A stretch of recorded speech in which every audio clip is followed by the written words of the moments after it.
ఉందురుగాక. ఆత్మతో ఉండునుగాక. పునీత మత్తయి గారు రాసిన పవిత్ర సువిశేషములోని భాగము. ప్రభువా మీకు మహిమ కలుగునుగాక. మత్తయి శుభవార్త 2వ అధ్యాయము వచనములు 1 నుంచి 12 వరకు. హెరోదు రాజు పరిపాలన కాలమున యూదయ సీమయందలి బెత్లెహేమునందు యేసు జన్మించెను.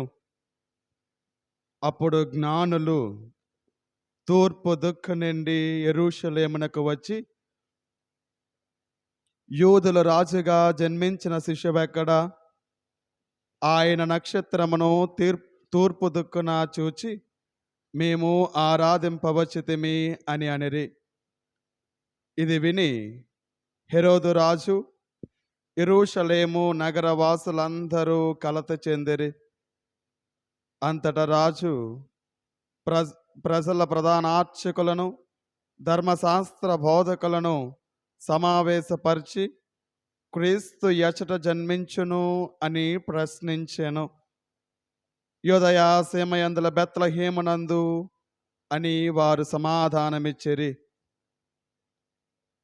యూదయ సీమయందుల బెత్లెహేమా, నీవు యూదయ పాలకులలో ఎంత మాత్రమును అల్పమైన దానవు కావు. ఏలయనా నా ఇశ్రాయేలు ప్రజలను పాలించు నాయకుడు నీలో నుండి వచ్చును అని ప్రవక్త రాసియుండెను. అంతటా హెరోదు ఆ జ్ఞానులను రహస్యముగా పిలిపించి నక్షత్రము కనిపించిన సమయమును వారి నుండి జాగ్రత్తగా తెలుసుకొనెను. పిమ్మట అతడు వారిని బెత్లెహేమునకు పంపుచు, మీరు వెళ్ళి జాగ్రత్తగా ఆ శిశువు జాడను కనుగొని నాకు తెలియజేయుడు. నేనును వెళ్ళి అతనిని ఆరాధింతును అనెను. రాజు మాటలను ఆలకించి ఆ జ్ఞానులు వెళ్ళిపోయిరి. అదిగో, తూర్పు దిక్కున వారి ముందు నుండి నడిచిన నక్షత్రము మరలా కనిపించి వారికి మార్గదర్శిని అయి ఆ శిశువు ఉన్న స్థలముపైకి వచ్చి నిలిచెను. వారు నక్షత్రమును చూచినప్పుడెంతో ఆనందించిరి. అంతటా వారు ఆ గృహమున ప్రవేశించి తల్లి మరియతో నున్న బిడ్డను చూచి సాష్టాంగపడి ఆరాధించిరి. పిదప తమ సంచులను విప్పి ఆ శిశువునకు బంగారము, సాంబ్రాణి, పరిమళ ద్రవ్యములను కానుకలుగా సమర్పించిరి. హెరోదు చెంతకు మరలిపోరాదని స్వప్నమున దేవుడు వారిని హెచ్చరింపగా వారు మరొక మార్గమున తమ దేశమునకు తిరిగిపోయిరి. ఇది క్రీస్తుని సువిశేషము. క్రీస్తువా మీకు స్తుతి కలుగునుగాక. సువిశేష బోధనల ద్వారా మన పాపములు క్షమింపబడునుగాక. ఆమేన్. యేసువా వందనం. యేసువా వందనం. యేసువా స్తోత్రం. యేసువా స్తోత్రం. తండ్రి వందనం. తండ్రి వందనం. తండ్రి స్తోత్రం. తండ్రి స్తోత్రం. ఆత్మదేవా వందనం. ఆత్మదేవా వందనం. ఆత్మదేవా స్తోత్రం.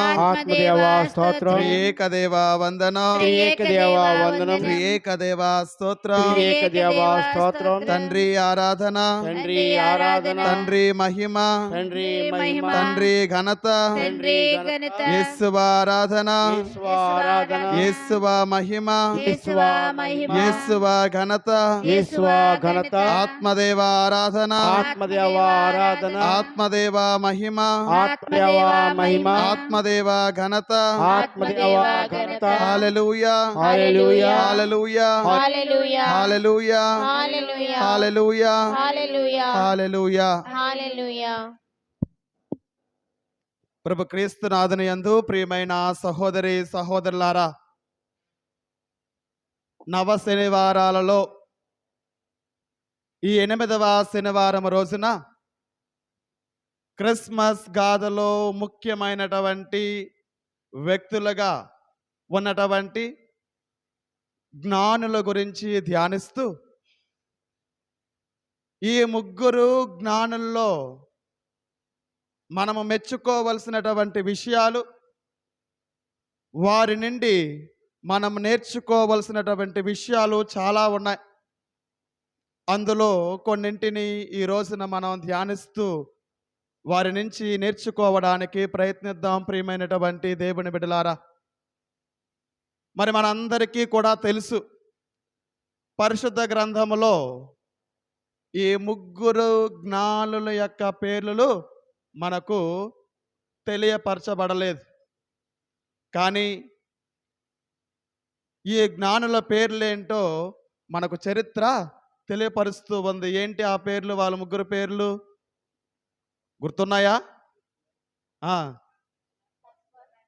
ఆ, మెల్కియా, కస్ప, బల్దజార్ అన్నటువంటి ఈ ముగ్గురు జ్ఞానుల పేర్లను మనకు చరిత్ర ఇస్తూ ఉంది. ప్రియమైనటువంటి దేవుని బిడ్డలారా, ఈ ముగ్గురు జ్ఞానుల పేర్లను గుర్తించుకోనండి. మెల్కియో, కస్ప, బల్దజార్. మరి ప్రియమైనటువంటి దేవుని బిడ్డలారా, మొట్టమొదటగా మనం గుర్తించవలసినటువంటి విషయం ఏమిటి అంటే,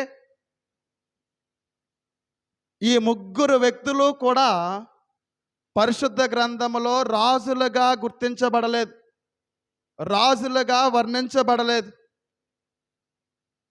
ఏ విధంగా వర్ణించబడుతూ ఉన్నారు? జ్ఞానులుగా వర్ణించబడుతూ ఉన్నారు.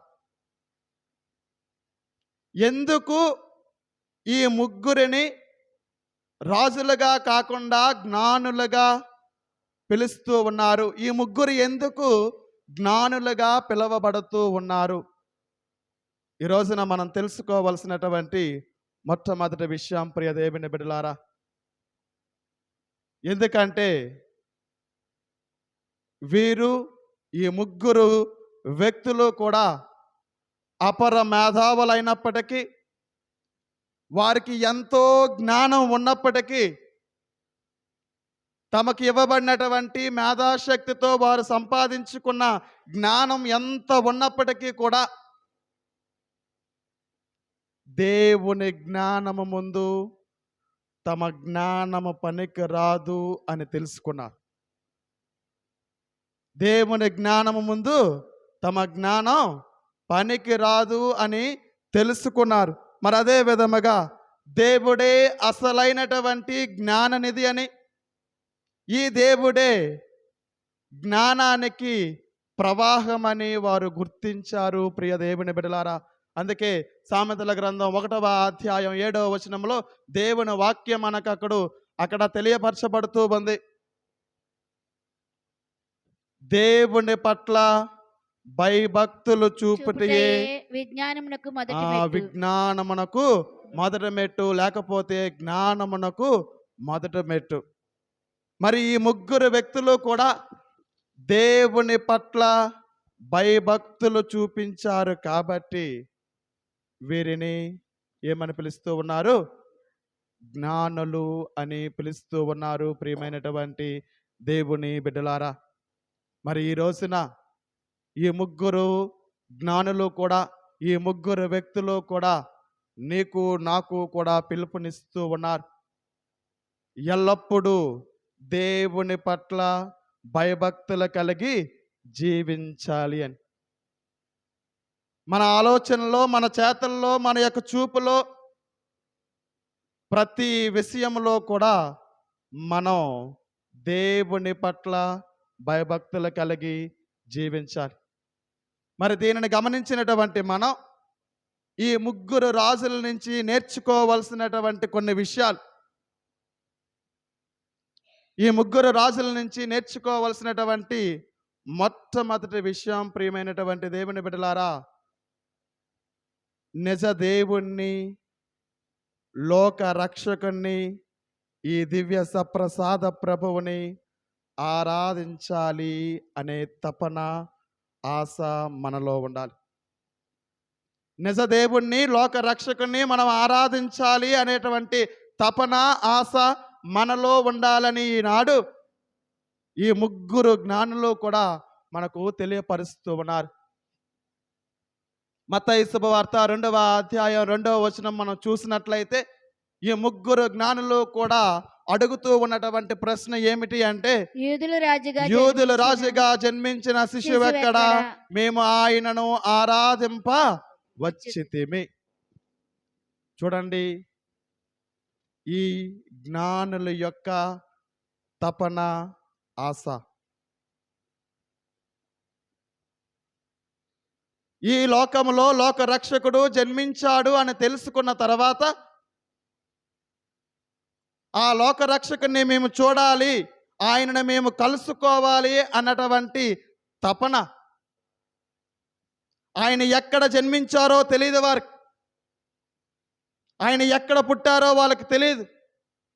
అయినా సరే తమలో ఉన్నటువంటి తపన, ఆశ, ఆయనను కలుసుకోవాలి, ఆయనను ఆరాధించాలి, ఆయనను మేము కల్లారా చూడాలి అన్నటువంటి ఆ తపన, ఆశ ఎంత దూరమైనా, వారి ప్రయాణం ఎంత కష్టమైనా సరే వారిని ఆపలేకపోయింది. మరి వారు తమ యొక్క కష్టానికి ప్రతిఫలాన్ని చూశారు. వారి యొక్క కలను వారు సాకారం చేసుకున్నారు. మరి ఆ యొక్క లోక రక్షకుని చూడాలి అని తమ వంతు ప్రయత్నం చేశారు కాబట్టి స్వయముగా క్రీస్తు ప్రభు యొక్క సాక్షాత్కారాన్ని వారు కల్లారా చూడగలిగారు, ఆనందముతో అనుభవించారు. మరి ప్రియమైనటువంటి దేవుని బిడ్డలారా, ఈ ముగ్గురు జ్ఞానుల వలె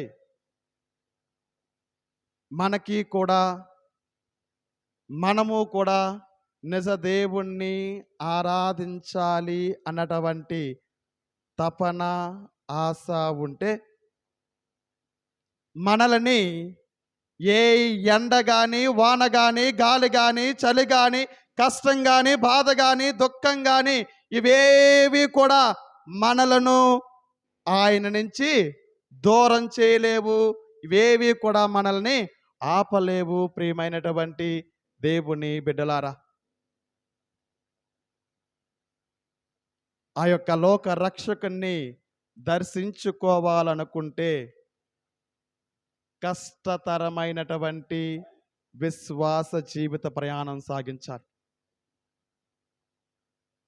నాకు ఇంకా గుర్తుంది, నేను సెమినార్లో ఫస్ట్ ఇయర్ థియాలజీ చదివేటప్పుడు మన విచారణ గురువులు అక్కడికి వచ్చి మాకు మరి 1 వీక్ రెట్రీట్ చెప్పారు. అందులో మన పెద్ద ఫాదర్ గారు చెప్పినటువంటి ఒక చిన్న సంఘటన, కష్టతరమైనటువంటి విశ్వాస జీవితం. ఒక పట్టణంలో ఒక అన్య మతానికి చెందినటువంటి ఒక స్త్రీ, ఈమె తమ యొక్క కుటుంబాన్ని నుంచి మరి నిజదేవుణ్ణి తెలుసుకున్న తర్వాత జ్ఞాన స్నానమును స్వీకరించింది. జ్ఞాన స్నానమును స్వీకరించిన తర్వాత తమ యొక్క కుటుంబ సభ్యులు ఈమెను అధికంగా బాధ పెడుతూ ఉండేవారు. తనకు కావలసినటువంటి అవసరతలను ఇచ్చేవారు కాదు. మరి ఆ విధంగా కొన్ని సంవత్సరాలు గడిచిపోయిన తర్వాత మరి అనుకోకుండా ఈ స్త్రీ పక్షపాతవాత రోగానికి గురయ్యింది. పక్షవాత జబ్బుకి, రోగానికి గురైనటువంటి ఈ స్త్రీని ఆ కుటుంబ సభ్యులు ఇంకా హేళన చేసేవాళ్ళు. మనం అంటూ ఉంటాం కదా, దెప్పి పొడుస్తూ ఉండేవాళ్ళు. వారి మాటలతో ఆ స్త్రీని హేళన చేసి ఆమెను అడుగుతూ ఉండేవాళ్ళు, నీ దేవుడు ఎక్కడా? నీవు నిజదేవుడు అని చెప్పి నువ్వు అనుకుంటూ ఉన్నావే, నీ దేవుడు ఎక్కడ ఉన్నాడు? Where is your God? నీ దేవుణ్ణి అడుగు, నిన్ను స్వస్థపరచమని నీ దేవుణ్ణి అడుగు అని వారు ఆ యొక్క స్త్రీని పదే పదే అన్నా సరే ఆ స్త్రీ ఎంతో సహించింది. కానీ ఒక రోజున ఈ స్త్రీ వారితో చెప్తూ ఉన్నటువంటి మాట, ప్రియమైనటువంటి దేవుని బిడ్డలారా, ఏమిటి అంటే, ఇదిగో నా దేవుడు నన్ను స్వస్థపరచకపోయినా నేను నా దేవుణ్ణి విడిచిపెట్టను. Praise the Lord. Hallelujah, hallelujah hallelujah, hallelujah hallelujah, hallelujah hallelujah. Hallelujah. మరి ప్రియమైనటువంటి దేవుని బిడ్డలారా, ఇటువంటి విశ్వాస జీవితం మనందరికీ కూడా ఉండాలి. మన యొక్క విశ్వాస ప్రయాణంలో వస్తూ ఉంటాయి, కష్టాలు వస్తూ ఉంటాయి, బాధలు వస్తూ ఉంటాయి. కానీ ముగ్గురు జ్ఞానులు కూడా ఈ రోజున నీకు నాకు తెలియపరుస్తూ ఉన్నటువంటి విషయం ఏమిటి అంటే, ఆయనను మాత్రమే ఆరాధించాలి అన్నటువంటి తపన, ఆశ మనలో ఉండాలి. ప్రియమైనటువంటి దేవుని బిడ్డలారా, ఇక రెండవ విషయం, ముగ్గురు జ్ఞానుల నుంచి మనం నేర్చుకోవాల్సినటువంటి రెండవ విషయం ఏమిటి అంటే, దేవుని ముందు తగ్గింపుతనము, అణకువ కలిగి జీవించాలి. రెండోది ఏంటమ్మా?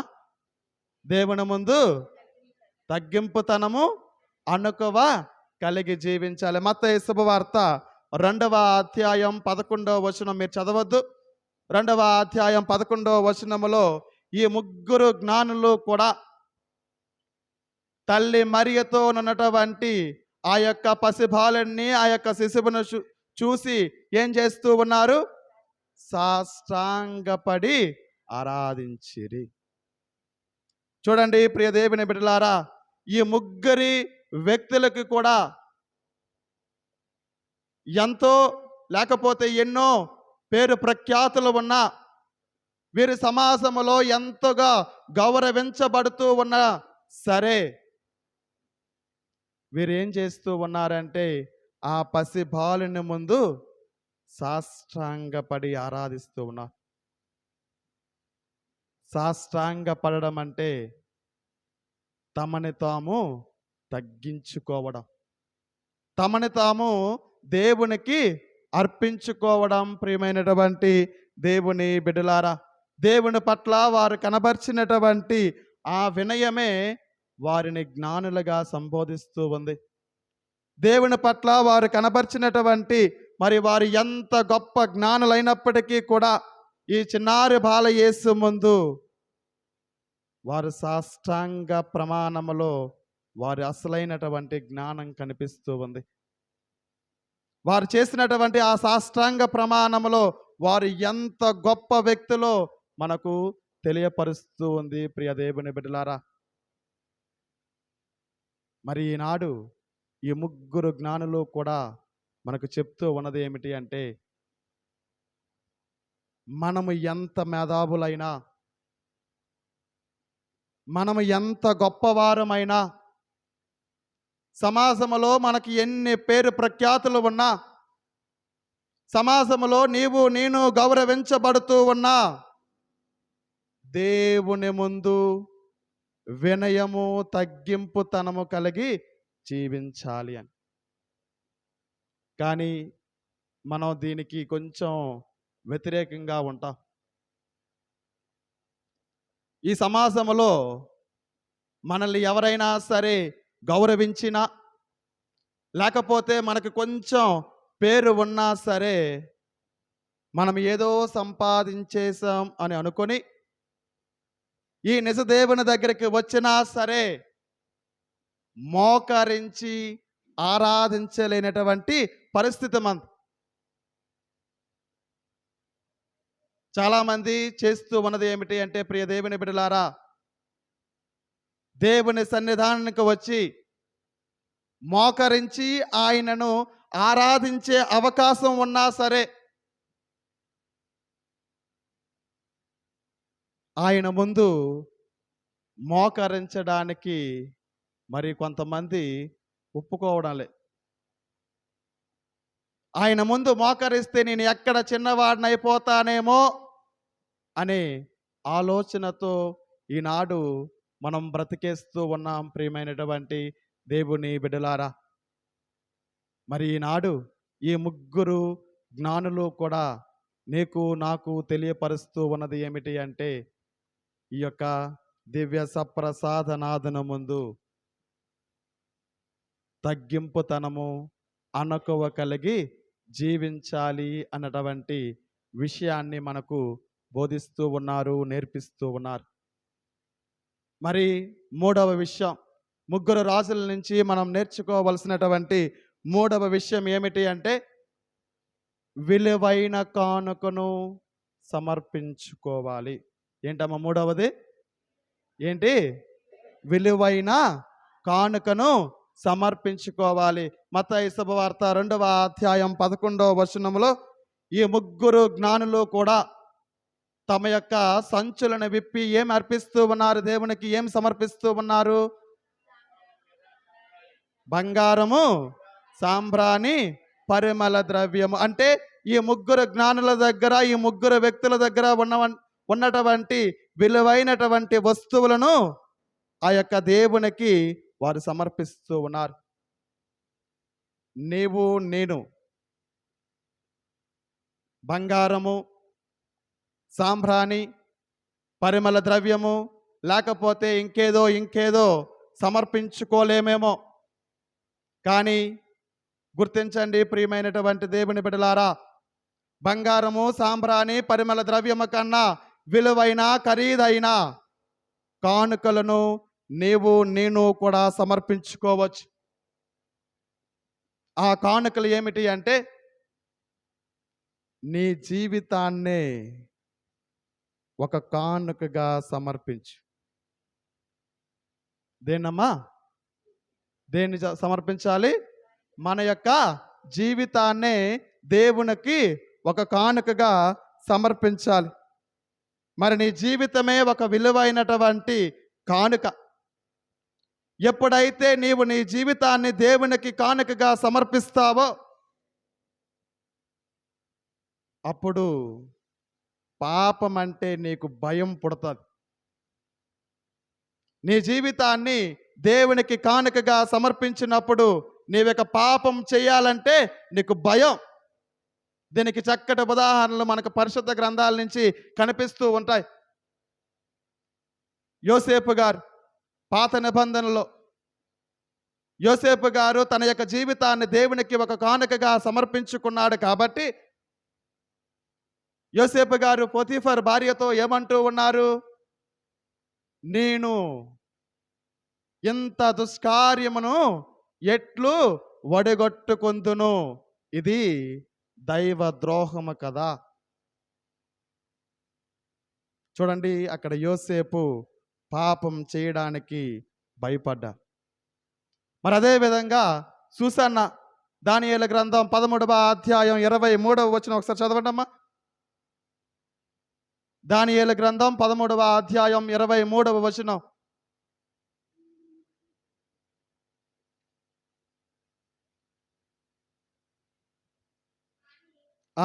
కానీ ప్రభువునకు ద్రోహముగా ఒక్కరు చదవండి అమ్మా. కానీ ప్రభువునకు ద్రోహముగా పాపము చేయుట కంటే కానీ ప్రభువునకు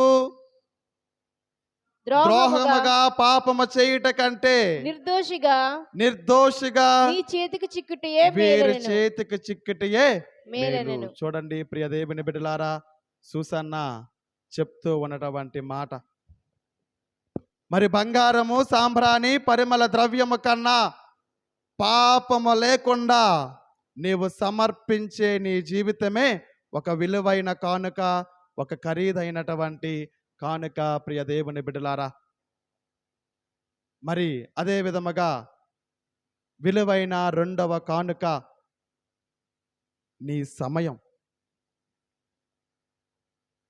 నీ సమయాన్ని దేవునికి సమర్పించు. ఈ రోజుల్లో మనం చాలా విషయాల్లో బిజీ అయిపోతూ ఉన్నాం. మన సమయాన్ని అన్నిటికీ కూడా కేటాయిస్తూ ఉన్నాం. కానీ ఈ దివ్య సప్రసాదనాథునికి మన యొక్క సమయాన్ని మనం కేటాయించలేకపోతూ ఉన్నాం. మన చేతిలో మొబైల్ ఉంటే 24 గంటలు కూడా మరి దానిని చూడడానికి సమయాన్ని కేటాయిస్తూ ఉన్నాం. కానీ కనీసం ఒక అర్ధ గంట సేపైనా సరే దేవునికి మన యొక్క సమయాన్ని కేటాయించలేకపోతూ ఉన్నాం. మరి ఈనాడు ఆ జ్ఞానులు ద్వారా మనం నేర్చుకోవలసినటువంటి విషయం, మరి నీ సమయం నా సమయం ఎంతో విలువైనది. బంగారము సాంబ్రాణి పరిమళ ద్రవ్యము కంటే ఎంతో విలువైనటువంటి మన యొక్క సమయాన్ని ఈ దివ్య సప్రసాదనాథునికి సమర్పించుకోవాలి. మరి చివరగా 4వది, ఈ ముగ్గురు రాజుల నుంచి లేకపోతే జ్ఞానుల నుంచి నేర్చుకునే 4వ విషయం ఏమిటి అంటే, దేవుని హెచ్చరికను ఆలకించి పాటించాలి. ఏంటమ్మా? దేవుని హెచ్చరికను ఆలకించి పాటించాలి. మత్తయి శుభవార్త 2వ అధ్యాయం 12వ వచనములో, మరి హెరోదు చెంతకు మరలి పోరాదని స్వప్నమున దేవుడు వారిని హెచ్చరింపగా వారు మరలా తిరిగి వేరొక మార్గమున తమ యొక్క దేశమునకు తిరిగిపోయిరి అని అక్కడ మనం చదువుకుంటూ ఉంటాం.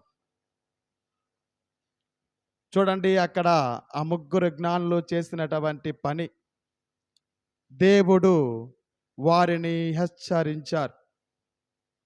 ఈ ముగ్గురు జ్ఞానులు కూడా ఈ శిశువు కనుగొన్న తర్వాత వీరేం చేయాలనుకున్నారంటే, హెరోదు రాజు చెంతకు వెళ్ళాలనుకున్నారు. హెరోదు రాజు చెంతకు వెళ్ళాలి అనుకున్నటువంటి వీరిని దేవుడు, ఇదిగో మీరు హెరోదు చెంతకు వెళ్ళవద్దు అని హెచ్చరించగానే వారు వేరొక మార్గమున వెళ్ళిపోయారు. ప్రియ దేవుని బిడ్డలారా, మన యొక్క జీవితాల్లో మనము కూడా అనేక రకాలుగా దేవుని యొక్క హెచ్చరికలను మనం పొందుకుంటూ ఉంటాం. ముఖ్యముగా గురువుల ద్వారా, కన్య స్త్రీల ద్వారా, ఉపదేశాల ద్వారా, లేకపోతే ఇతర వ్యక్తుల ద్వారా దేవుని యొక్క హెచ్చరికలను మనము కూడా పొందుకుంటూ ఉంటాం.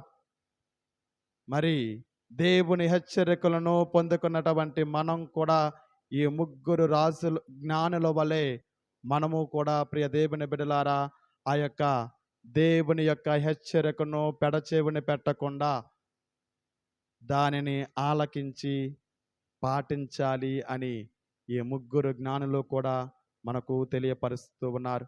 మరి ఈ విషయాలన్నీ కూడా మనం మనసునందు ఉంచుకొని ఈనాడు మనం నేర్చుకున్నటువంటి ఆ 4 విషయాలు,